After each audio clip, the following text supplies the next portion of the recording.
নোয়াপাড়া গ্রামের হাসন আলীর ফুয়া সাবিক আহমদ তোয়াকুল বাজারে গেছিল। তোয়াকুল বাজার যাই 5,000 লোকে কিছু আর খাইরা একজন লোকে বাজারটা গিয়া নিয়ে স্টিনর উত্তর পাশে হলো ঠানিঙ্গর উত্তর সাইডে দিয়ে একটা হাসা রাস্তা, এই রাস্তা হইলো ডাক্তার সাহেবর বাড়ি আপনার ময়নাথরের বাড়ির পূর্ব পাশে এখানে বইয়া থারে মানে মারার একটা এখানে মানে জবর একটা সিদ্ধান্ত তারা নিছিল। এই সময় তারা সময় কিছু অনেক সময় দীর্ঘদিন সময় 3 ঘন্টা পর্যন্ত খাটাইছে।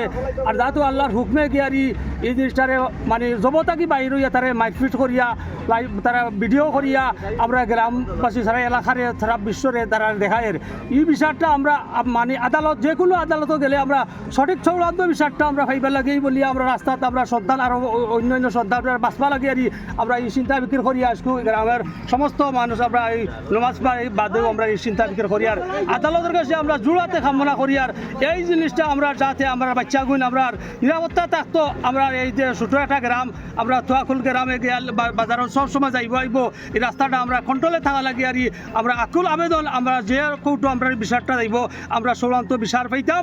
আর এই যে আসামি যেগুলো এরার ফাঁসির মুখে হয়তো পড়লে আমরা খুব মনের একটা আনন্দ খুশি বঞ্চাবার বিষয়টা আমরা বুঝলাম পাইছি এই বলে আমরা বক্তব্য শেষ করলাম। আসামি যে বলছেন আসামিটা খারাপ তাদের আসামিরা হইলো ফাইরাজ আমার নাম বলি গেছে ফাইরাজের 5 জন আর খাইরাই একজন লোক। এবার আপনারা মামলার দিকে এই আসামিটার উল্লেখিত নাম আছে। এই যুবককে অপহরণ করছে কেন তারা?